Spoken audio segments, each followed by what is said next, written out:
불교에서 오는 깨달음 1장. 왜 고통이 반복되는가? 우리는 살아가면서 끊임없이 부딪힌다. 마음처럼 되지 않는 일, 사랑이 깨지는 순간, 이룬 것을 잃는 아픔. 어쩌면 우리는 늘 비슷한 고통을 비슷한 방식으로 다시 겪고 있는지도 모른다. 그럴 때 사람들은 묻는다. 왜 나에게만 이런 일이 일어날까? 부처는 말한다. 삶은 고다. 고통은 예외가 아니라 삶의 본질이라는 것이다. 그렇다고 해서 부처가 우리에게 체념을 가르친 건 아니다. 오히려 그 고통의 원인을 똑바로 바라보고 거기서 벗어날 수 있는 길을 알려주었다. 그의 첫 번째 깨달음은 사성제, 즉 4가지 성스러운 진리다. 그 시작이 바로 고제 세상은 고통으로 가득 차 있다는 사실이다. 그 고통을 인정할 때 비로소 우리는 질문할 수 있다. 왜 고통이 반복되는가? 그 이유는 단 하나. 우리가 고통을 제대로 들여다보지 않기 때문이다. 피하고 외면하고 애써 웃으며 넘기지만 그 고통은 우리의 그림자처럼 따라붙는다. 우리는 잊는다. 원하는 것을 얻지 못해 괴롭고 원하지 않는 일을 겪어서 괴롭고 가진 것을 잃을까 봐 괴롭다는 사실을. 그러니 부처는 우리에게 말한다. 그 고통을 마주하라. 그리고 그 안에서 답을 찾아라. 지금 당신이 겪는 괴로움이 사실은 오랫동안 반복된 삶의 패턴에서 비롯되었다면 이제는 멈춰 서서 물어야 할 때다. 왜 나는 이 길을 자꾸 걷는가? 왜 같은 슬픔에 빠지는가? 왜 같은 인연에 상처받는가? 그 질문에서부터 깨달음은 시작된다. 그리고 부처의 길은 그 해답으로 이어진다. 2장. 괴로움은 어디서 비롯되는가? 고통은 피할 수 없다. 하지만 그 고통이 어디서 비롯되는지를 안다면 우리는 더 이상 무력한 존재가 아니다. 부처는 두 번째 진리를 집재라했다. 고통이 생겨나는 원인을 밝힌 진리. 그 핵심은 하나다.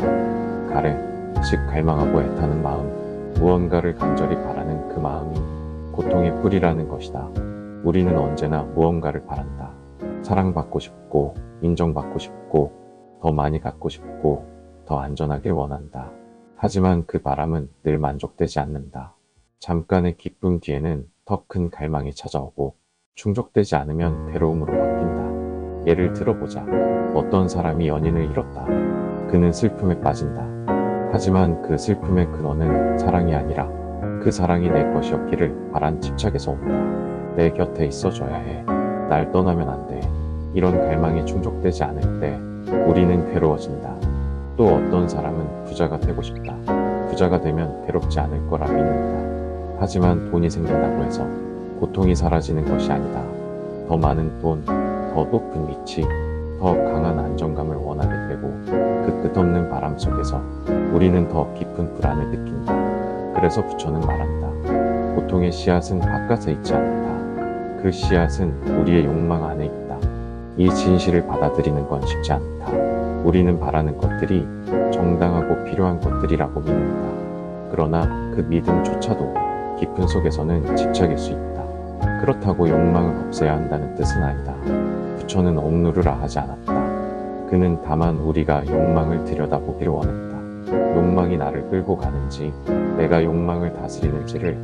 괴로움은 어느 날 갑자기 생기지 않는다. 갈망이 자라고 집착이 움트고 그것이 마음을 잠식할 때 우리는 고통의 바다에 빠지게 된다. 3장. 집착의 본 모습. 우리는 종종 사랑이라 믿었던 것이 결국은 집착이었음을 뒤늦게 깨닫는다. 원하는 대로 되지 않을 때, 떠나는 사람을 미워하고 변해가는 현실을 저주하게 될 때 그 감정은 순수한 사랑이 아니라 내 뜻대로 되어야 한다는 소유의 욕망에서 비롯된다. 부처는 이 집착을 불에 타는 불씨와 같다고 했다. 겉으로는 따뜻해 보이지만 속에는 타오르는 번뇌가 감춰져 있다. 예를 들어보자. 누군가에게 애정을 느끼고 그와 함께 있는 시간이 행복하다. 그러나 어느 순간 그 사람이 내 곁을 떠날까 봐 두려워진다. 연락이 늦어지면 불안해지고 다른 사람과 웃는 모습에 질투를 느낀다. 이것은 사랑일까? 아니면 내가 원하는 방식으로 존재하길 바라는 욕심일까? 또 다른 예로 좋은 직장을 갖게 되었을 때 처음에는 감사하고 기뻐한다. 하지만 시간이 지나면 더 높은 자리, 더 많은 연봉, 더 큰 인정을 갈망하게 된다. 그 갈망이 이루어지지 않으면 우리는 실망하고 분노하고 괴로워한다. 이 모든 감정의 밑바닥엔 내가 바라는 대로 세상이 움직여야 한다는 착각이 있다. 그 착각이 집착을 닫고 집착이 깨질 때 고통이 생긴다. 부처는 말한다. 집착은 고통의 그물이다.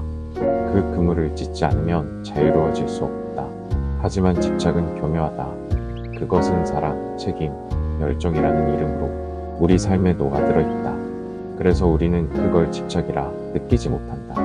그러나 마음이 흔들릴 때마다 그 뿌리를 따라가 보면 그 중심엔 늘 놓고 싶지 않은 무언가가 있다. 그것을 놓아야만 자유롭다는 걸 알면서도 놓는 것이 곧 잃는 것이라 느껴 쉽게 내려놓지 못한다. 그래서 부처의 가르침은 단호하다. 집착을 알면 놓을 수 있고 놓을 수 있으면 자유로워진다. 사장, 욕망이 우리를 속일 때 우리는 매일 무언가를 원하며 살아간다. 더 나은 집, 더 많은 돈, 더 깊은 사랑, 더 완벽한 나. 욕망은 살아가는 동력처럼 보이기도 한다. 하지만 그 욕망이 우리를 어디로 이끄는지 우리는 충분히 들여다본 적이 있을까? 처음엔 단순했다. 춥고 배고파서 불을 피웠고 집을 지었고 음식을 마련했다. 하지만 어느 순간부터 우리는 더 좋은 것을 바라게 되었고 더 많은 것을 원하게 되었다. 그 욕망은 자라나서 이젠 멈출 줄 모르게 되었다. 사람은 만족하지 않는다. 가진 만큼 더 원하고 이룬 만큼 더 갈망한다. 욕망이 현실을 끌어당기기도 하지만 현실을 왜곡하기도 한다. 내가 원하는 대로 되지 않으면 마음은 불안해지고 삶은 어긋난 것처럼 느껴진다. 욕망은 감미로운 약속처럼 시작된다. 이것만 가지면 괜찮아질 거야. 그 사람만 내 사람이 되면 행복할 거야. 이 일만 성공하면 모든 게 나아질 거야. 하지만 그 약속은 항상 만족을 뒤로 미룬다. 다음, 그 다음, 또 그 다음으로 부처는 욕망을 꿰뚫어 보았다. 그는 욕망 자체가 나쁘다고 말하지 않았다. 욕망이 우리의 주인이 될 때 그것이 괴로움의 원인이 된다고 했다. 우리는 욕망을 쫓는 동시에 욕망에 쫓기고 있다. 그 욕망이 내 삶을 얼마나 지배하고 있는지 알아차릴 수 있어야 한다. 아무리 달려도 채워지지 않는 갈증, 그게 바로 욕망이 만든 신기루다. 신기루에 속지 않기 위해서는 한 발 물러서서 보는 눈이 필요하다. 이제 그 욕망이 어떻게 마음을 흔들고 우리를 끝없는 불안 속으로 몰아넣는지를 더 깊이 들여다봐야 한다. 5장, 모든 것은 변한다. 살아가다 보면 익숙한 것들이 무너지고 난다. 늘 곁에 있던 사람이 떠나고 늘 다니던 길이 바뀌고 내가 믿었던 것이 흔들린다. 그럴 때 우리는 혼란스러워진다. 왜 모든 것이 이렇게 변하는 걸까? 부처는 이 세상의 본질을 변한다는 한마디로 설명했다. 지금 웃고 있는 얼굴도 잠시 뒤엔 울고 있을 수 있고 화창한 하늘도 먹구름으로 바뀔 수 있다. 그 어떤 것도 영원히 그대로 머물지 않는다. 하지만 사람들은 변하지 않기를 바란다. 좋은 감정은 오래가길 바라고 행복한 순간은 멈추길 원한다. 사랑하는 사람도 그대로 있어주길 바란다. 그래서 변화는 고통처럼 느껴진다. 우리는 자꾸 세상을 멈춰진 그림처럼 붙잡으려 한다. 그러나 삶은 흐른다. 붙잡을수록 더 아프다. 물 위에 손을 넣으면 흘러가고 바람을 잡으려 하면 더 멀어진다.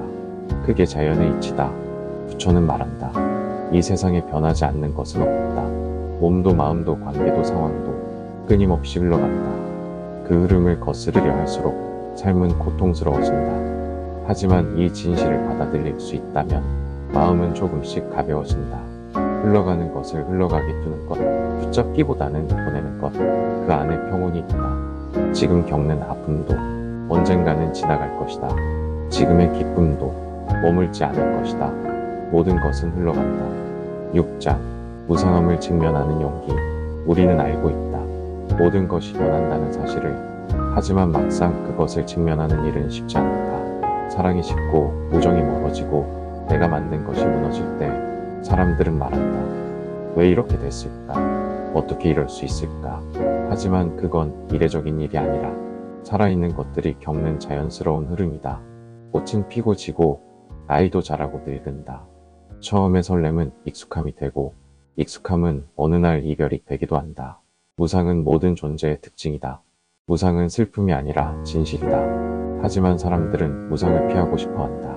기억을 붙잡고 사랑을 움켜쥐고 관계를 영원히 유지하려 했습니다. 그럴수록 우리는 더 불안해진다. 영원하지 않다는 걸 알면서도 이를까 봐 두려워 떨게 된다. 그래서 부처는 말한다. 변화를 받아들이는 것이야말로 고통을 넘는 첫걸음이라고. 그렇다고 무상함을 체념하라는 말은 아니다. 오히려 그 무상함을 인정할 때 우리는 더욱 충실히 지금을 살아갈 수 있다. 영원하지 않으니 더 소중하고 머무르지 않으니 더 애틋한 것들, 그걸 깨닫는 순간 삶은 달라진다. 무상을 두려워하지 말자. 무상함 속에서도 우리는 사랑할 수 있고 기뻐할 수 있고 함께할 수 있다. 변한다는 건 지금 이 순간이 다시는 돌아오지 않는다는 뜻이기도 하다. 그러니 지금 이 순간을 깊이 느끼는 것, 그것이야말로 무상을 껴안는 용기다. 7장. 나란 과연 존재하는가? 누구나 한 번쯤은 스스로에게 물어본다. 나는 누구일까? 나는 어떤 사람인가? 그리고 그 질문은 종종 삶의 혼란 속에서 시작된다. 사랑하던 사람이 떠났을 때, 지켜오던 일이 무너졌을 때, 갑작스레 모든 게 바뀌었을 때 우리는 생각한다. 이건 내가 아니야. 나는 이런 사람이 아닌데. 하지만 부처는 오히려 되묻는다. 그렇다면 진짜 너는 누구인가? 직업인가? 관계인가? 기억인가? 감정인가? 그 모든 것이 사라졌을 때 남는 나는 과연 무엇인가? 사람들은 자기를 하나의 고정된 존재로 믿는다. 나는 이런 성격이고 이런 취향을 가지고 있고 이런 사람과 관계를 맺고 있다고. 그러나 그 모든 것도 시간이 지나면 바뀐다. 어린 시절의 나와 지금의 나는 다르고 내일의 나는 또 달라져 있을 것이다. 그럼에도 불구하고 우리는 계속해서 변하지 않는 나를 찾는다. 부처는 말했다. 고정된 자아란 없다. 나라고 믿는 것조차 사실은 여러 조건이 모여 잠시 존재하는 환상에 불과하다. 몸, 감정, 생각, 기억, 의지, 그 모든 것이 모여 지금의 나를 만들고 있지만 그 어느 하나도 영원히 머물지 않는다. 나라는 생각은 단지 습관일 뿐이다. 그 생각을 조금만 내려놓으면 세상이 달리 보인다. 모든 것이 얽혀있고 모든 것이 흐르고 있으며 나조차 그 흐름의 일부라는 것을 느낄 수 있다. 그렇다고 자기를 부정하라는 것이 아니다. 오히려 진정한 나를 알기 위해 거짓된 껍데기를 벗기자는 것이다. 내가 어떤 사람이어야 한다는 기대도 누군가의 인정 속에 존재하는 나도 모두 놓아보자. 그럴 때 진짜 내가 보일 수 있다. 비워야 보인다. 놓아야 느낄 수 있다. 8장. 무아라는 낯선 진실. 우리는 늘 나라는 존재를 당연하게 여긴다. 내가 느끼고 내가 결정하고 내가 살아간다고 믿는다. 그러나 부처가 깨달은 진실은 전혀 달랐다. 그는 세상에는 고정된 나, 즉 자아라는 것이 존재하지 않는다고 말했다. 그걸 바로 무아라 한다. 무아는 듣는 순간부터 낯설고 불편하다. 나는 나인데 내가 없다고? 그 말이 처음엔 잘 이해되지 않는다. 하지만 곰곰이 생각해보면 우리가 믿는 나라는 존재는 실체가 있는 것이 아니라 늘 바뀌는 여러 요소들의 조합이다. 몸은 늙고 변하고 생각은 시시각각 달라지고 감정은 늘 출렁인다. 기억조차 흐릿해지고 바뀌며 의지도 상황에 따라 휘청인다. 그 어떤 것도 이것이 곧 나다라고 할 수 없다. 부처는 5가지 요소가 모여 잠시 존재하는 상태를 나로 착각한다고 했다. 몸, 느낌, 인식, 형성작용, 의식, 이 5온이 잠시 모인 것이 지금의 나다. 그리고 이 5가지는 하나같이 고정되지 않고 끊임없이 흘러간다. 우리가 내 것이라 여기는 마음조차 어제와 오늘이 다르고 기분에 따라 뒤바뀌는 것이라면 정말로 나라고 할 수 있을까? 무아를 받아들인다는 건 자기를 부정하는 것이 아니라 집착에서 벗어나는 길이다. 내가 없다고 느낄 때 오히려 세상과 분리되지 않은 깊은 연결감을 경험할 수 있다. 내가 고정된 존재가 아니라는 걸 알게 되면 남의 말에 덜 흔들리고 과거의 실수에도 덜 얽매이며 미래에 대한 불안도 조금씩 옅어진다. 왜냐면 그 모든 것이 변하는 것이며 고정된 나가 없기에 붙들 이유도 줄어들기 때문이다. 무아는 단순한 개념이 아니라 삶을 대하는 완전히 새로운 시선이다. 그 시선을 갖는 순간 고통은 줄고 자유는 조금씩 찾아온다. 9장. 인연으로 얽힌 세상. 어떤 일이 일어났을 때 우리는 종종 원인을 단순하게 본다. 내가 잘못해서, 저 사람이 나빠서, 운이 나빠서. 하지만 부처는 그렇게 말하지 않았다. 그는 세상 모든 일은 무수한 조건들이 얽히고 설켜 일어난다고 보았다. 그것이 바로 연기법이다. 연기란 모든 존재와 현상이 서로 의존하고 연결되어 있다는 뜻이다. 무언가가 홀로 생겨나는 법은 없다는 말이다. 꽃 한 송이조차도 햇빛, 비, 바람, 흙, 벌레, 시간, 사람 그 모든 것이 모여야 피어난다. 나라는 존재도 마찬가지다. 내 성격, 내 습관, 내 생각 그 모든 것들은 부모의 영향, 자란 환경, 만난 사람들, 겪은 일들 수많은 인연이 겹쳐져 만들어진 것이다. 그래서 우리는 누구도 완전히 혼자일 수 없고 누구의 삶도 고립되어 있지 않다. 누군가의 말 한마디에 상처받고 또 어떤 말에 위로받는 것도 서로가 연결되어 있기 때문이다.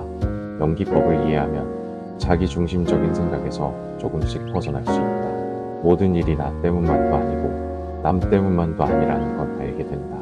그러면 원망보다는 이해가 생기고 비난보다는 연민이 싹틀 수 있다. 또한 우리는 매 순간 새로운 인연을 만들어간다. 지금의 말, 행동, 생각 하나가 앞으로의 나와 다른 사람에게 영향을 준다. 그 인연의 사슬이 계속 이어지는 것이다. 그렇기에 부처는 지금 이 순간을 중요하게 여겼다. 이 순간 어떤 인연을 짓느냐에 따라 미래의 삶이 달라지기 때문이다. 연기법은 단순한 철학이 아니다. 그것은 삶을 바라보는 새로운 눈이다. 모든 것은 연결되어 있고 그 연결 속에서 우리는 살아가고 있다. 10장 삶은 꿈인가 환상인가. 잠에서 깨어났을 때 방금 전까지 생생했던 꿈은 어느새 흐릿해진다. 기억하려 해도 손에 잡히지 않고 마치 없었던 일처럼 사라진다. 그런데 가만히 생각해보면 지금 이 삶도 그 꿈과 크게 다르지 않다. 부처는 우리가 살아가는 이 세상을 환영과 같다고 보았다. 있어 보이지만 실체가 없고 잡으려 하면 사라지며 결국은 변하고 사라지는 것들로 가득하다는 것이다.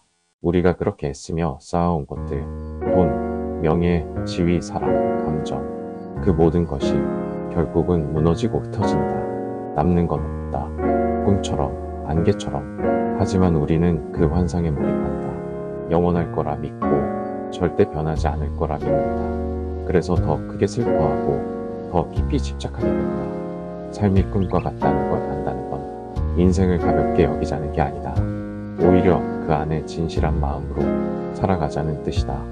어차피 사라질 것이기에 지금 이 순간을 더 깊이 사랑하고 더 진심으로 웃고 더 조용히 안아주는 것. 꿈처럼 스쳐 지나갈 삶이라면 그 안에 담긴 따뜻한 말 한마디, 정성껏 끓인 밥 한 그릇, 눈물 닦아주는 손길 하나가 얼마나 소중한지 알게 된다.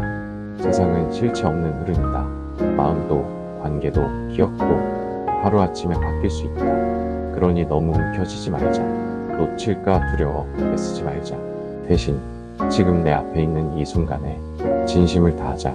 삶이 환상 같기에 그 안에 담긴 작고 선한 마음이 더 빛날 수 있다. 11장 태어남과 죽음의 반복.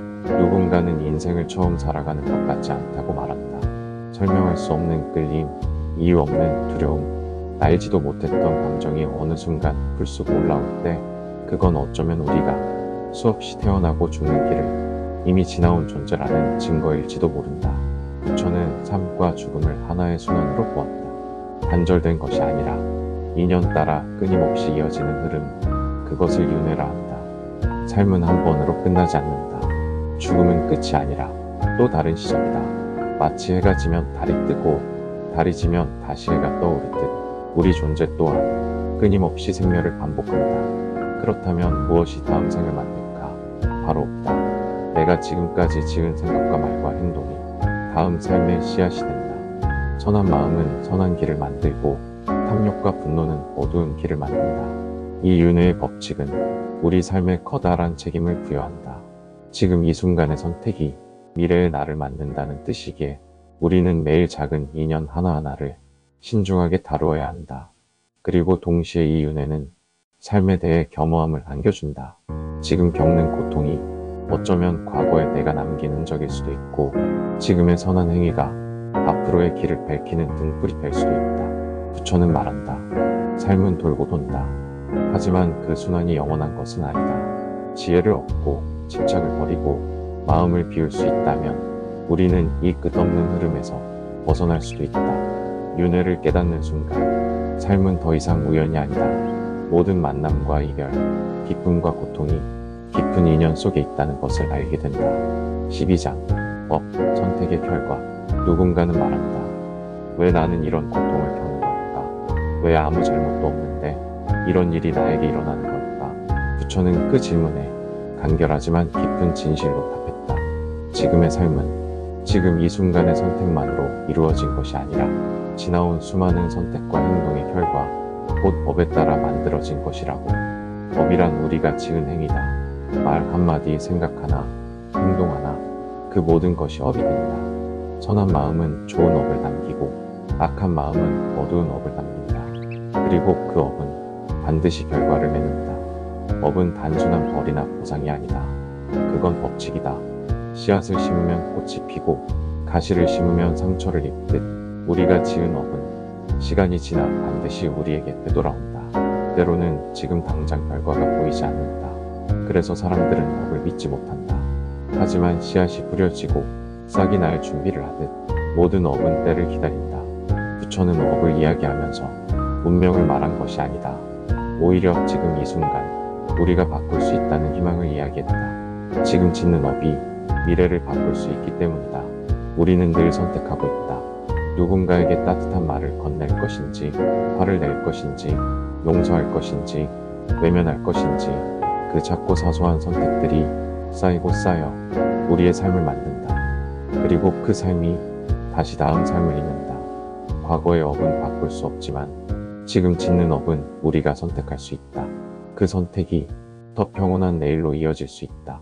13장 잘 살아간다는 것의 의미. 누군가는 매일 바쁘게 일하며 살아간다. 누군가는 오늘 하루도 견디기 위해 조용히 숨을 고르며 살아간다. 겉모습은 다르지만 모두가 마음속 어딘가에서 묻고 있다. 나는 제대로 살고 있는 걸까?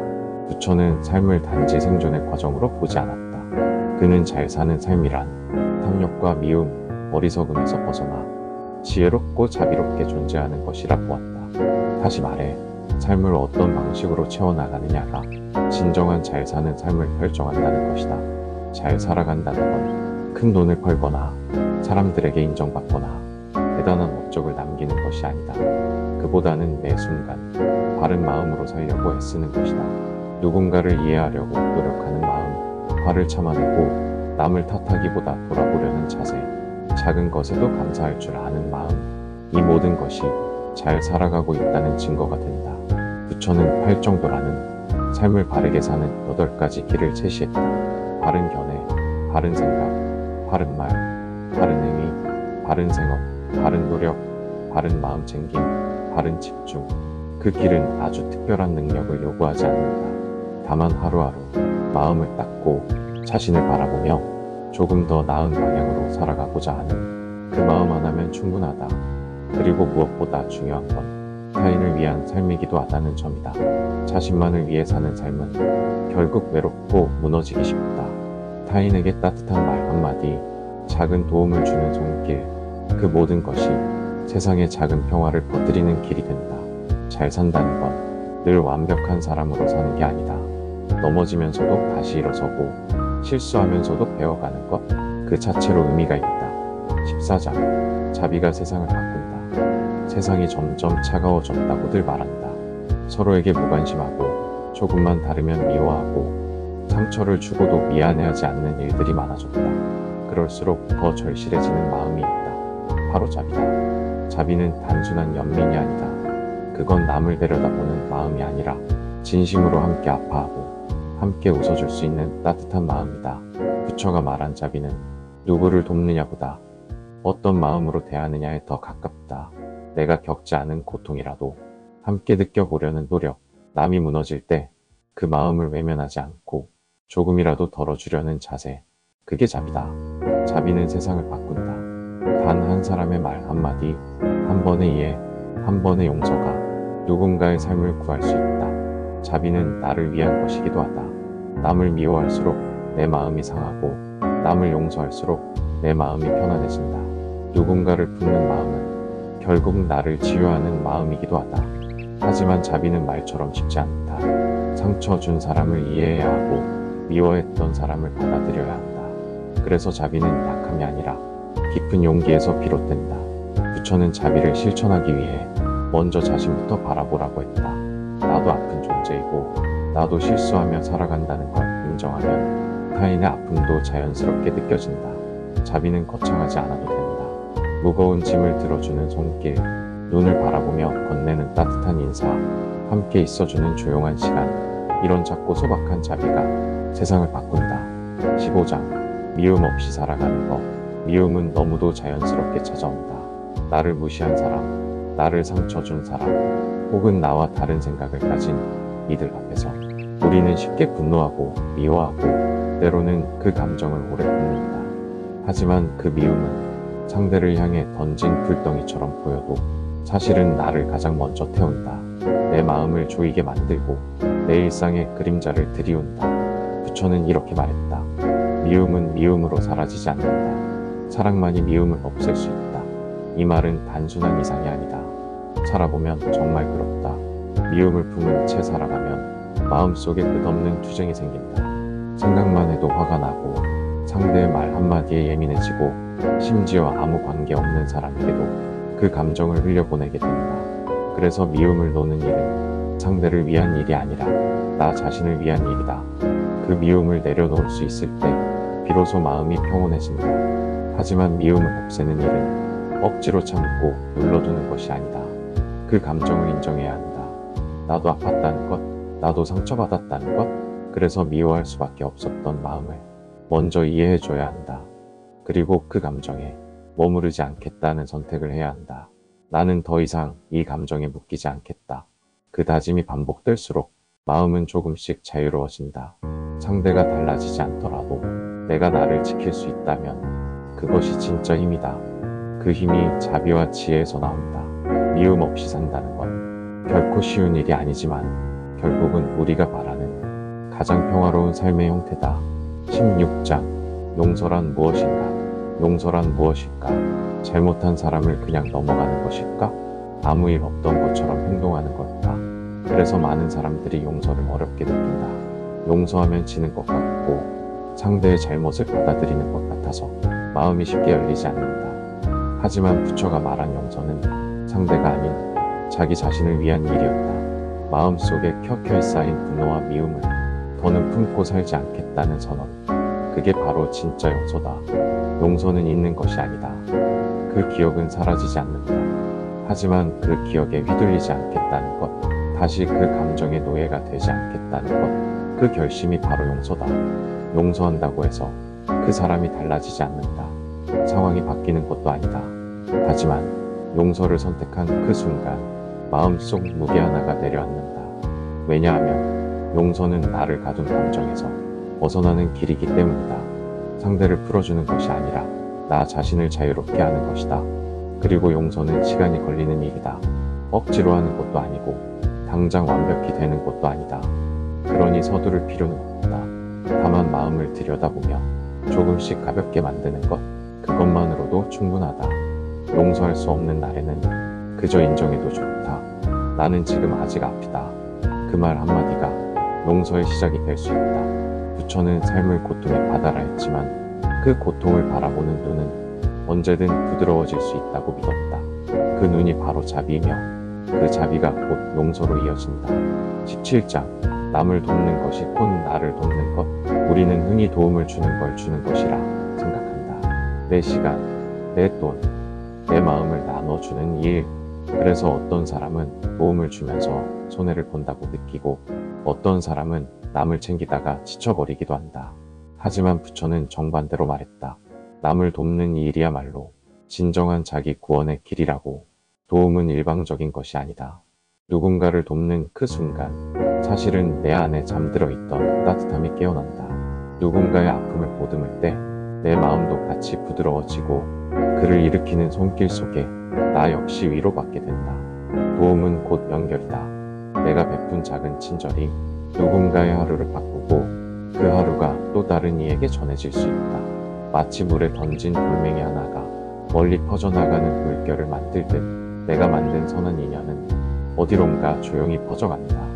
그리고 무엇보다 남을 돕는 마음은 내 업을 맑게 하고 다음 삶의 씨앗이 된다. 한 번의 따뜻한 손길, 한 번의 참는 마음이 나도 모르게 나를 보호해주고 있는 것이다. 도움은 크고 거창할 필요 없다. 지친 사람 옆에 조용히 앉아주는 것, 따뜻한 눈빛을 보내는 것, 상처받은 이에게 괜찮다고 말해주는 것, 그런 소소한 행동들이 나와 세상을 함께 살린다. 그리고 도움이란 상대를 낮게 보는 것이 아니다. 누구나 넘어질 수 있다는 사실, 나도 누군가의 손을 필요로 하는 순간이 있다는 것을 기억하는 마음에서 시작된다. 남을 돕는다는 건 결국 나와 너는 다르지 않다는 깨달음이다. 그 깨달음은 우리 삶을 더욱 깊고 단단하게 만든다. 18장 진정한 행복은 어디에 있는가? 사람들은 모두 행복해지길 원한다. 그래서 더 많이 가지려 하고, 더 나은 것을 추구하고, 더 높은 곳을 바라본다. 하지만 아이러니하게도 그럴수록 마음은 더 공허해지고 행복은 더 멀게 느껴진다. 부처는 진정한 행복은 바깥이 아닌 마음 안에서 찾는 것이라고 말했다. 행복은 외부 조건에 달린 것이 아니라 내가 지금 어떤 마음으로 살아가느냐에 달려있다는 뜻이다. 돈이 많다고 늘 웃는 건 아니고 사랑을 받는다고 외롭지 않은 것도 아니다. 행복은 상황이 아닌 그 상황을 바라보는 시선에서 피어난다.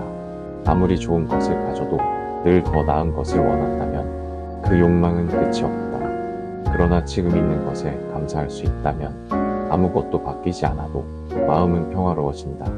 부처는 탐욕과 분노, 어리석음을, 행복을 가로막는 세 가지 장애라고 했다.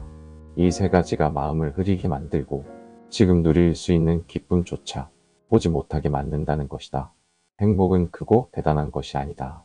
햇살 좋은 날 걷는 길, 따뜻한 차 한 잔, 사랑하는 이와 나누는 웃음, 그 모든 순간들이 우리가 놓치고 있는 진짜 행복이다. 그리고 무엇보다 행복은 나눌수록 커진다. 내가 먼저 웃으면 주변도 따뜻해지고 그 따뜻함이 다시 내게 돌아온다. 그렇게 작은 선순환이 시작된다. 행복은 결과가 아니라 상태다. 어떤 것을 이뤄야 얻는 것이 아니라 지금 여기에서 마음 하나 바꾸는 데서 시작된다. 19장 비교를 내려놓는 순간, 사람의 마음을 가장 빠르게 무너뜨리는 감정 중 하나는 비교다. 나보다 더 잘난 사람, 더 가진 사람, 더 인정받는 사람을 볼 때 문득 내 존재가 초라하게 느껴진다. 부처는 말한다. 남과 나를 비교하는 마음은 바람 따라 흔들리는 나뭇잎과 같다고. 그 마음이 가는 곳마다 시기와 질투, 열등감이 따라붙고 결국은 자기 자신까지 부정하게 된다. 하지만 생각해보자. 세상에 똑같은 나무는 없다. 어떤 나무는 꽃이 아름답고 어떤 나무는 열매가 풍성하며 어떤 나무는 그늘을 들이운다. 모두 다르지만 그 나름대로 의미가 있다. 우리도 마찬가지다. 누구는 말이 능하고 누구는 손이 빠르고 누구는 참는 힘이 강하고 누구는 따뜻한 눈을 가졌다. 모두 각자의 자리에서 고유한 가치를 지니고 있는 존재다. 비교를 멈추는 순간 비로소 나는 나를 바라볼 수 있게 된다. 남의 기준이 아닌 내가 살아온 시간, 내가 견뎌낸 마음, 내가 나누어준 따뜻함에 눈이 간다. 그리고 무엇보다 비교는 끝이 없다. 오늘은 그 사람보다 앞서 있어도 내일은 또 다른 누군가가 나타난다. 그 흐름에 휘말리면 내 마음은 쉴 틈이 없다. 행복은 비교 너머에 있다. 있는 그대로의 나를 인정하고 받아들일 수 있을 때 비로소 삶은 평온해진다. 그래서 부처는 자신의 길을 걷는 사람은 남을 돌아보지 않는다고 했다. 남보다 늦어도 괜찮고 남과 달라도 괜찮다. 중요한 건 내 발걸음으로 내 삶을 걸어가고 있다는 사실이다. 20장 욕망을 다스리는 기술. 욕망은 인간에게 자연스러운 감정이다. 무언가를 원하고 더 나아지길 바라고 더 가지려 하는 마음. 그 마음 덕분에 세상은 발전하고 삶은 움직여왔다. 하지만 부처는 분명히 말했다. 욕망이 우리를 지배하는 순간 그것은 고통의 시작이 된다고. 욕망은 만족을 약속하지만 결국 더 큰 결핍을 남긴다. 처음엔 작은 것을 바란다. 조금 더 나은 집, 조금 더 높은 평가, 조금 더 따뜻한 사람. 하지만 그것이 손에 들어오는 순간 욕망은 다시 얼굴을 바꾼다. 조금 더 많이, 더 강하게. 이 욕망은 마치 배고픔을 느끼지 못하는 사람처럼 채워도 허기진 감정을 남긴다. 그래서 부처는 욕망을 다스리는 것이 고통에서 벗어나는 지혜라고 했다. 욕망을 없애는 것이 아니라 욕망을 바라보는 눈을 갖는 것. 이 욕망이 지금 나를 어디로 끌고 가고 있는지, 그 방향이 과연 내가 원하는 삶인지 스스로에게 묻는 것이다. 욕망을 다스리는 첫걸음은 충분하다고 말할 수 있는 마음이다. 지금 이 순간, 지금 이 자리, 지금 내가 가진 것에 감사를 느낄 수 있다면 욕망은 그 힘을 잃는다. 그리고 또 하나, 욕망의 근원을 들여다보는 일도 중요하다. 내가 정말 원하는 것이 무엇인지 분명히 알지 못하면 그저 남들이 가진 것만 쫓게 되고 결국은 방향을 잃는다. 부처는 마음이 고요해질 때 비로소 참된 욕망과 거짓된 욕망을 구분할 수 있다고 했다. 명상, 침묵, 내면을 들여다보는 시간은 욕망의 파도를 가라앉히는 지혜로운 도구다. 무언가를 원한다고 해서 그 자체가 잘못은 아니다. 다만 그것이 나를 끌고 가는지, 내가 그것을 조절할 수 있는지가 중요하다. 21장, 마음을 비우는 연습. 사람들은 종종 말한다. 마음을 비우고 싶다고. 하지만 막상 그 마음을 들여다보면 수없이 얽힌 감정, 놓지 못한 기억, 포기하지 못한 기대들로 가득 차 있다. 부처는 깨달음이란 무언가를 더 얻는 일이 아니라 이미 쥐고 있는 것을 놓는 것이라고 했다. 마음을 비운다는 건 텅 빈 상태가 아니라 불필요한 것으로부터 자유로워지는 상태다. 비우기 위해서는 먼저 내가 무엇을 붙잡고 있는지 알아야 한다. 오래된 분노, 끝나지 않은 미련, 남들이 만든 기준, 내 스스로 만든 불안. 이 모든 것이 마음을 무겁게 하고 나를 현재에 머물지 못하게 한다. 마음을 비운다는 건 그 무게를 하나씩 내려놓는 일이다. 지금 당장 다 버리겠다고 애쓰기보다 하루에 하나씩만 덜어내보는 것이다. 예를 들어 남의 시선을 지나치게 의식하고 있다면 오늘 하루만큼은 조금 덜 신경 써보기. 어떤 기억이 자꾸 떠오른다면 그 기억과 싸우지 말고 그냥 조용히 바라보며 흘려보내기. 그렇게 조금씩 연습하다 보면 마음엔 자연스레 여백이 생긴다. 그 여백 속에서 생각이 정리되고 감정이 가라앉으며 진짜 나의 목소리가 들리기 시작한다. 비움은 도망이 아니다. 오히려 세상을 있는 그대로 받아들이기 위한 가장 용기 있는 자세다. 내가 원하는 것과 현실 사이의 간극을 인정하고 그 안에서 조화를 이루려는 태도다. 비워야 보인다. 마음속 작동 단위가 줄어들수록 진짜 소중한 것이 선명해진다. 마치 흐린 물이 가라앉아 맑은 바닥이 드러나듯. 22장, 고요함 속에서 들리는 소리. 세상은 시끄럽다. 끊임없는 알림 소리, 흘러가는 뉴스, 사람들의 목소리, 마음속 수많은 생각들. 그 속에서 우리는 자꾸 자신의 내면과 멀어져 간다. 하지만 부처는 말했다. 가장 진실한 소리는 고요 속에서 들린다고. 침묵은 단지 말이 없는 상태가 아니라 마음이 쉬고 생각이 멈추고 본래의 나를 마주할 수 있는 귀한 공간이다. 고요함 속에 있을 때 비로소 우리는 세상이 아닌 자기 자신의 소리를 듣는다. 그동안 무시했던 상처, 외면했던 바람, 숨겨왔던 외로움이 천천히 모습을 드러낸다. 어쩌면 그 소리는 크지 않을지도 모른다. 속삭이듯 다가오는 어떤 직감, 사라졌다고 믿었던 희망, 오랜 시간 눌려있던 진심. 그 고요한 속삭임을 듣기 위해선 마음을 열고 기다려야 한다. 고요함은 불안을 밀어낸다. 마치 잔잔한 호수처럼 자꾸 흔들리던 감정을 가라앉히고 무엇이 진짜 소중한지 선명하게 보여준다. 그래서 부처는 명상과 침묵을 권했다. 조용한 숨을 들이쉬고 천천히 내쉬며 생각과 감정이 흘러가게 두는 것. 그 안에 답이 있다. 고요함은 도피가 아니다. 그것은 다시 세상 속으로 들어가기 위한 힘을 회복하는 순간이다. 고요 속에서 만난 나 자신은 더 단단해지고 더 온전해진다. 지금 이 순간 눈을 감고 숨을 쉬어보자. 어쩌면 그 안에서 아무도 들을 수 없었던 내 안의 진짜 목소리가 조용히 말을 걸어올지도 모른다. 23장, 지금 이 순간에 깨어있기. 우리는 늘 바쁘게 산다. 무언가를 해야 하고 어딘가로 가야 하고 계속해서 앞만 보며 달려간다. 그러다 문득 지금 내가 어디에 있는지조차 모르게 되는 순간이 찾아온다. 부처는 삶의 진짜 힘은 지금 이 순간에 깨어있는 데 있다고 했다. 과거에 머물지 않고 미래에 쫓기지 않고 오롯이 지금을 살아가는 것. 그것이 진정한 수행의 시작이다. 우리는 종종 과거의 후회 속에 갇혀 있거나 오지 않은 미래를 걱정하며 현재를 놓친다. 그러나 삶은 언제나 지금 이 순간에만 있다. 지금을 놓치면 삶 전체가 흩어진다. 지금 여기에 깨어 있다는 건 그저 눈을 뜨고 있는 게 아니다.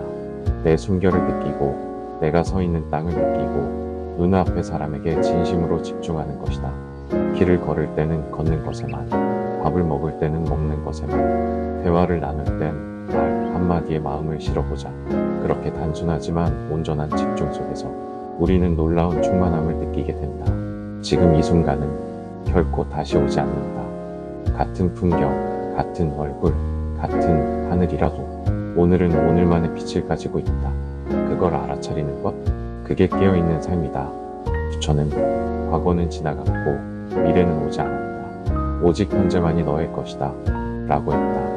이 한순간이 곧 나의 전부라는 뜻이다. 깨어있기 위해선 호흡을 따라가 보자. 들숨과 날숨을 느끼며 내 안의 흐름을 바라보는 것만으로도 마음은 지금으로 돌아온다. 24장 삶의 중심에 머무르기. 세상은 끊임없이 흔들린다. 기분 좋은 일이 생기면 마음은 들뜨고 상처를 받으면 마음은 가라앉는다. 사람의 말 한마디, 예상치 못한 사건 하나에도 우리는 쉽게 중심을 잃고 휘청인다. 하지만 부처는 마치 깊은 바다처럼 겉은 출렁이어도 속은 고요하게 머무를 수 있는 마음을 말한다. 그 마음이 바로 삶의 중심이다. 삶의 중심에 머무른다는 건 아무 일도 일어나지 않는다는 뜻이 아니다. 오히려 온갖 일들이 일어나더라도 그 한가운데에서 흔들리지 않는 자리를 지키는 것이다. 중심은 밖에서 주어지지 않는다. 누가 나를 인정해줘서 생기는 것도 아니고 모든 일이 뜻대로 풀려야만 유지되는 것도 아니다. 중심은 내가 나를 바라보는 시선에서 생긴다. 나는 어떤 사람인지, 무엇을 소중히 여기는지, 어떤 방향으로 살아가고 싶은지를 조용히 돌아보는 시간 속에서 삶의 중심은 조금씩 자리 잡는다. 감정에 휩쓸릴 때 중심이 있는 사람은 그 감정을 그대로 인정하되 거기에 빠져들지 않는다. 상황이 요동칠 때에도 중심이 있는 사람은 스스로를 잃지 않는다.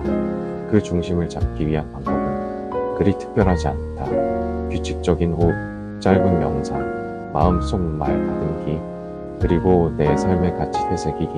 이런 소소한 습관들이 내면의 축을 단단히 세운다. 삶은 언제든 흔들린다. 하지만 그 안에서 마음의 닻을 내릴 수 있다면 우리는 어디에 있든 평온할 수 있다.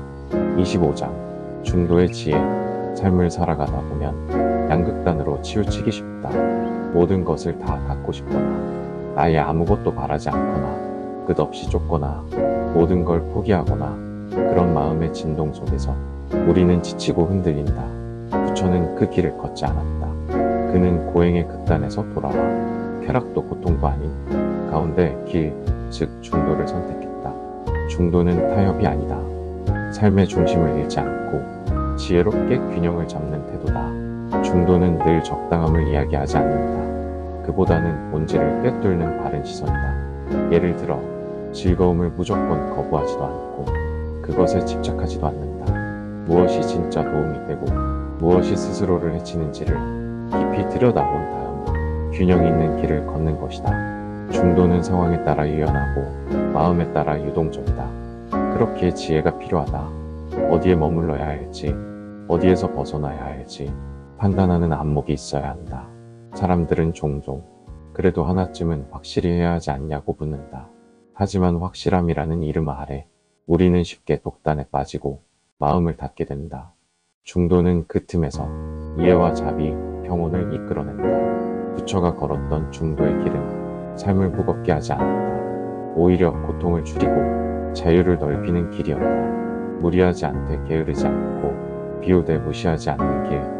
삶이 복잡하고 어려울수록 중도의 지혜는 더욱 빛난다. 그 지혜는 내 마음의 균형추가 되어 매 순간 나를 지탱해 줄 것이다. 26장 나를 내려놓는 법. 우리는 끊임없이 나를 지키려 한다.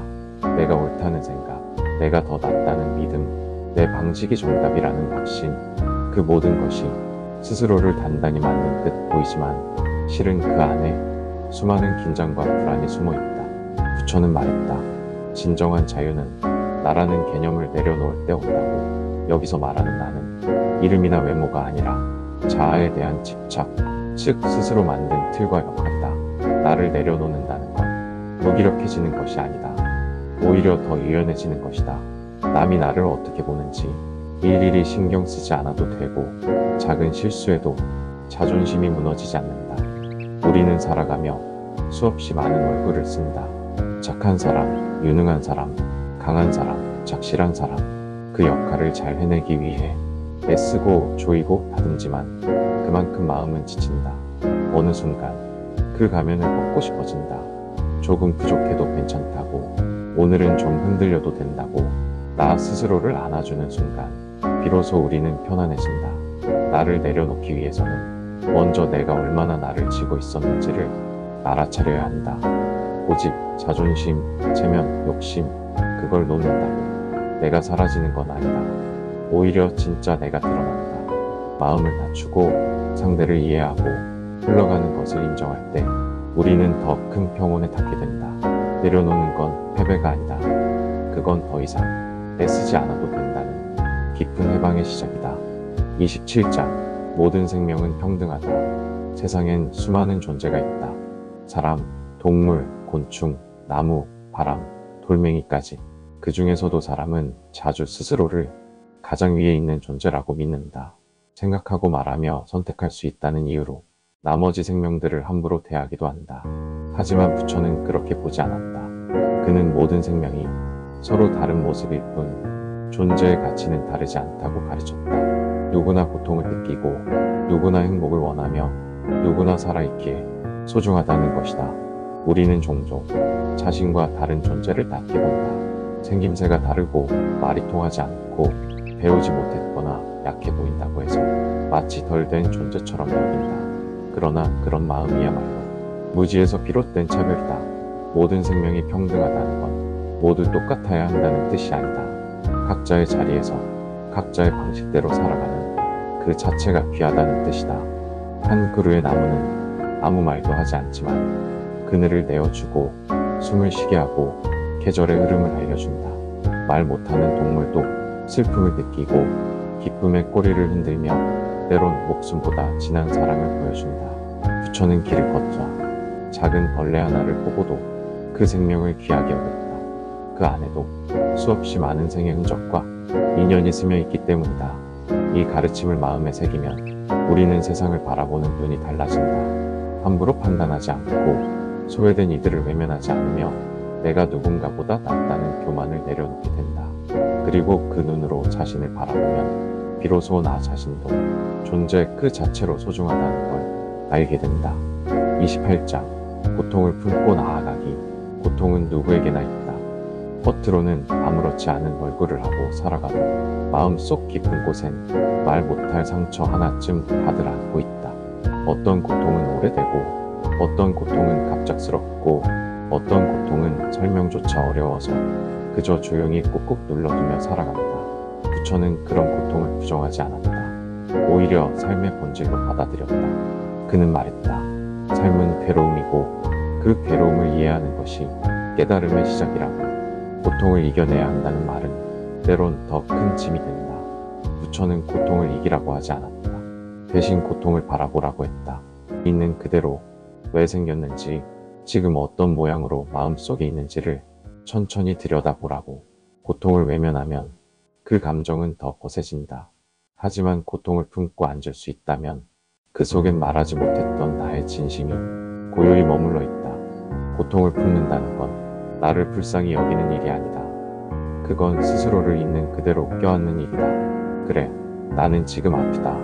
그렇게 인정할 수 있을 때 비로소 치유는 시작된다. 고통은 때로 우리를 더 깊은 사람으로 만든다. 남의 아픔을 이해하게 하고 더 조심스러운 말을 하게 하고 무너져 본 만큼 더 단단해진다. 부처는 연꽃에 비유하곤 했다. 진흙 속에서 피어나는 연꽃처럼 고통의 밑바닥에서 피어나는 자비와 지혜는 가장 맑고 향기롭다. 그러니 고통을 미워하지 말자. 그 고통 속엔 이미 새로운 나로 나아갈 씨앗이 심어져 있을지 모른다. 29장. 병, 늙음, 죽음과 마주하는 자세. 우리는 대부분 생각하지 않으려 한다. 병들고 늙고 죽는 일에 대해. 그건 그건 멀리 있는 이야기 같고 아직은 나에게 닿지 않을 일처럼 느껴진다. 그러나 이 세 가지는 누구도 피할 수 없는 삶의 길목이다. 부처는 깨달음을 받기 전 병든 자, 늙은 자, 죽은 자를 보고 큰 충격을 받았다. 그는 그제야 삶의 본질이 무엇인지를 이해하게 되었고 이 길에서 벗어날 길을 찾기 위해 모든 것을 내려놓고 나아갔다. 병은 몸이 보내는 신호다. 우리는 그 신호를 억누르고 무시하려 한다. 하지만 병은 삶의 속도를 다시 돌아보라는 몸의 간절한 말일지도 모른다. 늙는다는 건 조금씩 익어가는 과정이다. 젊음을 잃는 것이 아니라 깊어지는 시간이다. 주름 하나, 흰 머리카락 하나마다 살아온 흔적이 새겨져 있다. 죽음은 끝이 아니다. 부처는 죽음을 두려움의 대상이 아닌 또 다른 순환의 문이라 보았다. 죽음이 있기에 우리는 지금의 삶을 더 진실하게 살아야 한다. 내일이 보장되지 않기에 오늘이 더 귀하다. 병, 늙음, 죽음을 두려워하는 이유는 그것이 나를 무너뜨릴 것이라 믿기 때문이다. 그러나 진짜 무너지는 건 그 사실을 외면할 때다. 정면으로 마주하면 오히려 마음은 단단해지고 삶은 더 깊고 넓어진다. 병이 찾아왔을 때 내 몸을 다그치기보다 조용히 안아주는 연습, 나이 들어가는 얼굴을 보며 사라지는 것이 아니라 쌓여가는 것들을 바라보는 시선, 죽음 앞에 섰을 때 후회보다 감사가 더 많도록 지금을 정성껏 살아가는 태도, 그게 바로 이 세 가지 진실과 함께 사는 법이다. 30장 두려움을 이해하는 지혜. 두려움은 인간에게 가장 본능적인 감정이다. 무언가를 잃을까봐, 상처받을까봐, 외면당할까봐, 죽음을 맞을까봐 우리는 살아가며 크고 작은 두려움과 함께 걷는다. 부처 역시 두려움을 이해했다. 그는 두려움을 무시하거나 억누르지 않았다. 대신 그것을 깊이 들여다보라고 했다. 두려움은 우리가 쌓아올린 기대와 집착에서 비롯된다는 것을 알았기 때문이다. 우리가 정말 두려워하는 것은 상실이다. 내가 지고 있던 것, 나라고 믿었던 것들이 어느 날 무너질까봐, 영영 사라질까봐 우리는 불안해진다. 하지만 부처는 말했다. 세상 모든 것은 변하고 사라지므로 그것을 붙잡으려는 마음 자체가 고통의 뿌리라고. 두려움은 변화에 저항하는 마음에서 생긴다. 두려움을 이겨내는 길은 그 감정에 맞서는 것이 아니라 그 감정과 함께 있는 법을 배우는 것이다. 나는 지금 두렵다라고 솔직히 인정하고 그 감정이 나를 휩쓸지 않도록 조용히 바라보는 것이다. 두려움은 사라지지 않더라도 그 두려움과 친해질 수 있다. 그 안에서 나의 연약함을 인정하고 그래서 더 단단해질 수 있다. 어두운 방에 불을 켜면 그 공간이 더 이상 무섭지 않듯 마음속 두려움도 빛을 비추는 순간 그 실체가 드러난다. 그리고 그것은 생각보다 작고 부드럽다. 두려움을 껴안을 수 있다면 우리는 더 이상 미래를 불안해하지 않고 과거에 붙들리지 않으며 지금 이 순간을 더 깊이 살아갈 수 있다. 31장 집착 없이 사랑하기. 사랑은 아름답다. 하지만 동시에 사람을 가장 아프게 만들기도 한다. 애타는 기다림, 불안한 집착, 놓지 못하는 미련. 우리는 종종 사랑을 핑계로 집착을 키운다. 부처는 사랑을 부정하지 않았다. 오히려 사랑이야말로 삶을 따뜻하게 하는 가장 큰 힘이라 말했다. 하지만 그 사랑이 상대를 소유하려는 마음이 되면 그 순간부터 고통이 시작된다. 사랑이 집착으로 변하는 순간 우리는 상대가 내 뜻대로 움직이길 바라고 항상 내 곁에 있어 주길 기대하며 그 기대가 충족되지 않으면 분노하거나 상처받는다. 그러나 진짜 사랑은 붙잡는 것이 아니라 바라보는 것이다. 상대가 있는 그대로 존재할 수 있도록 허락하는 마음, 그 사람이 행복한 길을 지지해주는 태도, 그것이 집착 없는 사랑이다. 부처는 말했다. 사랑하는 마음 속에 탐욕이 섞이면 괴로움이 따라온다고. 그래서 사랑은 늘 비우는 연습과 함께 가야 한다. 집착을 내려놓는다는 건 사랑하지 않는다는 뜻이 아니다. 오히려 더 깊은 신뢰와 이해 속에서 상대를 자유롭게 두는 것이다. 나의 기준이 아닌 상대의 삶을 존중하는 것, 그리고 그 과정에서 나 역시 더 자유로워진다. 사랑이 더 이상 불안이나 두려움에서 비롯되지 않기 때문이다. 있는 그대로를 받아들이는 사람, 떠날 수도 있다는 걸 아는 사람, 그럼에도 마음을 다하는 사람, 그런 사랑이 우리를 성장하게 만든다. 사랑은 상대가 나에게 어떤 존재인가 보다 내가 그 사람 앞에서 어떤 마음을 지니는가에 달려있다. 32장. 진정한 자유란 무엇인가? 우리는 자유를 갈망한다. 누구의 간섭도 없이 무엇에도 얽매이지 않고 내 마음대로 살아가는 삶. 그게 자유라고 생각한다.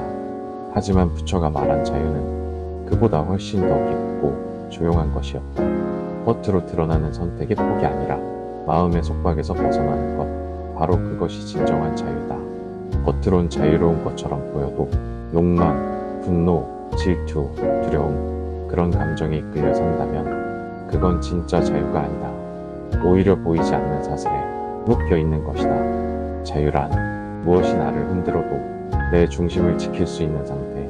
누가 나를 칭찬해도 누가 나를 비난해도 그 모든 것에 휘둘리지 않고 자신을 잃지 않는 평온한 마음. 부처는 이런 자유를 위해 집착을 놓고 욕망을 다스리고 모든 존재를 있는 그대로 받아들였다. 그는 세상의 흐름에 맞서지 않고 그 안에 머물며도 흔들리지 않았다. 자유는 외부에서 주어지지 않는다. 누가 허락해줘서 얻는 것도 아니고 모든 걸 포기해서 얻는 것도 아니다. 자유는 마음이 깨어있는 데서 시작된다. 지금 내가 무엇에 묶여 있는지를 아는 것, 그리고 그 끈을 하나하나 풀어가는 용기를 내는 것, 그것이 자유로 가는 길이다. 진정한 자유는 다 가졌을 때 오는 것이 아니라 더 이상 더하지 않아도 괜찮다고 느껴지는 순간에 찾아온다. 욕망이 잦아들고 비교가 멈추고 지금 이대로 충분하다고 느낄 때. 33장. 이기심에서 벗어나는 길. 사람은 본능적으로 자신을 보호하려 한다. 내가 손해보지 않으려 하고 내가 먼저 인정받으려 하며 내가 더 안전하길 바란다. 이런 마음은 어쩌면 자연스럽고 당연한 것일지도 모른다. 하지만 부처는 말했다. 이기심은 결국 나를 좁은 세계에 가두고 다른 이와의 연결을 끊는다고. 이기심은 조용히 마음속에서 자란다. 남보다 앞서고 싶고 더 많이 갖고 싶고 내 생각이 옳다는 걸 증명하고 싶을 때 우리는 알게 모르게 타인을 밀어낸다. 처음엔 나를 위해서였지만 어느 순간 그 마음은 타인을 해치고 결국엔 나 자신도 고립시킨다. 부처는 이기심에서 벗어나는 길로 자비를 이야기했다. 자비란 다른 이의 고통을 내 일처럼 여기는 마음, 기꺼이 나누고 기꺼이 손 내미는 태도다. 이기심을 놓는다는 건 자기를 포기하는 게 아니다. 오히려 더 넓은 나, 더 깊은 나로 가는 길이다. 나만을 위한 삶은 결국 허전하지만 함께하는 삶은 작은 일에도 깊은 의미를 느끼게 한다. 이기심에서 벗어나려면 먼저 마음을 바라보아야 한다. 나는 지금 무엇을 지키려 애쓰고 있는가? 그 지킴이 정말 필요한 것인가? 그 질문 속에서 마음은 조금씩 풀리기 시작한다. 이기심은 조용히 사라지지 않는다. 하지만 그것을 자각하고 그 자리마다 자비와 이해를 채워넣는다면 우리는 분명 더 넓고 따뜻한 사람이 될 수 있다. 그리고 그 변화는 내 삶을 넘어서 주변까지 물들인다. 이기심 대신 연결과 신뢰가 흐르는 세상. 그 시작은 내 안에서부터다. 34장. 깨달음은 어디에 있는가? 사람들은 종종 묻는다. 깨달음은 도대체 어디에 있는 걸까? 산속 깊은 절에서? 긴 명상 끝에서? 수행을 오래 한 사람만이 닿을 수 있는 어딘가? 하지만 부처는 말했다. 깨달음은 멀리 있지 않다고. 그것은 지금 이 순간 깨어있는 마음 안에 있다고. 깨달음은 특별한 순간에 번쩍 오는 번개가 아니다. 오히려 아주 평범한 일상 속에서 조용히 찾아온다. 한숨 대신 미소를 택할 때, 상대를 탓하기 전에 자신을 돌아볼 때, 노는 게 두려워도 조금씩 손을 펴볼 때, 그 작은 선택 하나하나가 마음의 맑은 물을 채우고 그 맑음이 쌓이면 어느 순간 세상이 다르게 보이기 시작한다. 깨달음은 고요한 통찰이다. 모든 것이 변한다는 것, 모든 것은 이어져 있다는 것, 그리고 그 흐름 속에 나라는 것도 고정되지 않는다는 것. 그걸 받아들일 때 마음은 자유로워진다. 많은 사람들이 깨달음을 거창하게 생각한다. 하지만 진짜 깨달음은 지금 눈앞의 사람을 따뜻하게 바라보는 일, 마음을 다해 함께를 준비하는 일, 자신의 마음에 솔직해지는 일 속에 있다. 누군가는 말한다. 나는 아직 멀었어. 그러나 깨달음은 완성된 자가 닿는 곳이 아니라 부족함을 자각한 이가 걸어가기 시작하는 길이다. 부처가 걸은 길도 수없이 넘어지고 다시 일어난 여정이었다. 그 길의 끝에서 그는 말한다. 나처럼 너도 갈 수 있다. 깨달음은 목표가 아니라 삶을 살아가는 방식이다. 그 방식을 따라 한 걸음씩 걷는 것, 그것이 바로 깨어있는 삶이다. 35장. 부처는 누구인가? 부처는 누구일까? 수천 년 전 인도에서 태어난 왕자, 수행 끝에 깨달음을 얻은 성인, 수많은 경전 속에 등장하는 위대한 존재. 우리는 흔히 그렇게 알고 있다. 하지만 부처는 단지 한 사람의 이름이 아니다. 부처란 깨어있는 자를 뜻한다. 진실을 보고 집착을 놓고 자비로 세상을 바라볼 수 있는 존재. 그러니 부처는 누구나 될 수 있다. 특별한 자격이나 조건이 아니라 마음을 깨우고 자신을 돌아볼 수 있는 사람이면 그 누구든 부처의 길을 걸을 수 있다. 실제로 석가모니 부처는 자신을 신격화하지 않았다. 그는 말했다. 나는 단지 길을 보여줄 뿐이다. 그 길을 걷는 것은 너희 자신이다. 부처는 내 안에 분노가 올라올 때 그걸 바라볼 수 있는 마음이고, 슬픔에 잠겼을 때 자신을 위로할 줄 아는 따뜻함이며, 누군가를 미워하다가도 조용히 용서할 수 있는 여유다. 그렇다면 부처는 먼 곳에 있는 존재가 아니라 지금 이 순간 내가 선택하는 말과 행동, 마음을 쓰는 방식 안에 살고 있는 셈이다. 누군가에게 연민을 건넬 때, 나 아닌 타인의 입장을 이해하려 애쓸 때, 불완전한 자신을 부드럽게 안을 때, 그때 우리는 이미 부처의 모습을 닮아 있는 것이다. 불교의 가장 깊은 가르침은 부처를 외부에서 찾지 말라는 말이다. 부처는 밖에 있지 않다. 그는 언제나 내 안에 깨어나기를 기다리고 있다. 36장. 누구나 부처가 될 수 있다. 누군가는 생각한다. 나는 너무 부족하고 너무 흔들리고 너무 상처가 많아서 부처 같은 존재는 될 수 없다고. 하지만 부처는 그 반대를 말했다. 그는 한 사람이 자신의 어리석음을 자각하고 한 걸음씩 나아갈 때 그 자체로 이미 깨달음의 길을 걷고 있다고 보았다. 즉, 부처는 먼 존재가 아니라 마음을 닦고자 하는 모든 사람의 가능성이다. 깨달음은 결코 완벽한 사람만이 닿는 곳이 아니다. 오히려 넘어지고 고통을 겪고 수없이 흔들리는 삶 속에서 조용히 깨어나는 마음이 부처의 시작이다. 우리가 진심으로 후회할 줄 알고 누군가를 용서할 줄 알며 자신의 어리석음을 인정할 줄 안다면 그 자체로 이미 부처의 성품을 품고 있는 것이다. 부처는 모든 중생에게 풀성이 있다 라고 말했다. 풀성, 즉 부처가 될 수 있는 씨앗이 이미 우리 모두 안에 있다는 뜻이다. 그 씨앗은 지금도 말없이 숨쉬고 있다. 마음이 고요해질 때, 자신을 돌아보는 용기가 생길 때, 다른 생명을 향한 연민이 피어날 때, 그 씨앗은 조금씩 싹을 틔운다. 어떤 종교를 믿든 어떤 삶을 살아왔든 상관없다.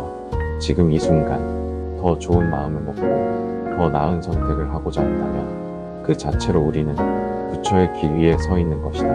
그러니 나를 너무 작게 여기지 말자. 실패도 슬픔도 후회도 모두 다 깨달음으로 가는 재료가 될 수 있다. 누구나 부처가 될 수 있다.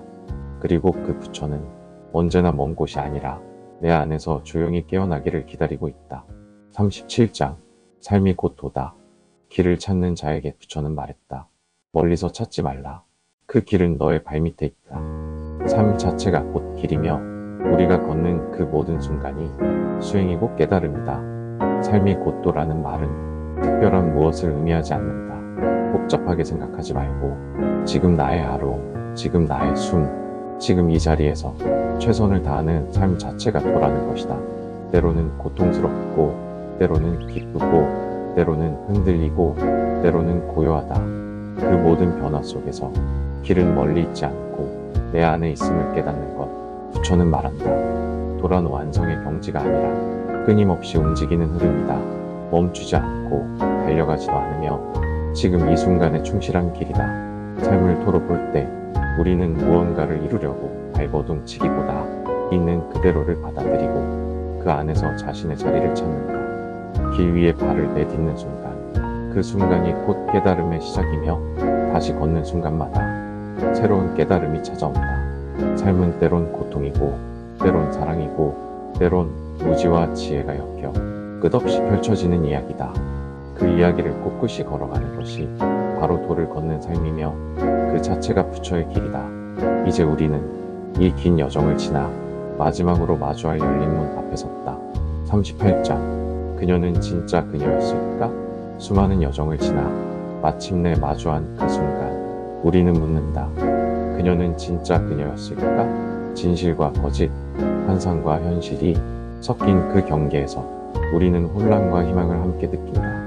부처가 가르친 깨달음도 완벽한 확신을 주기보다는 깊은 의문과 성찰을 남긴다. 모든 것은 변화하고 본질은 잡히지 않는 것임을 알기에 진짜라는 단어는 어쩌면 애초부터 우리 마음속의 편리한 환상일지 모른다. 그녀를 찾는 이의 마음속에선 희망과 절망, 사랑과 아픔이 교차한다. 우리가 믿고 싶은 그녀와 현실에 존재하는 그녀는 항상 다를 수밖에 없다는 진실.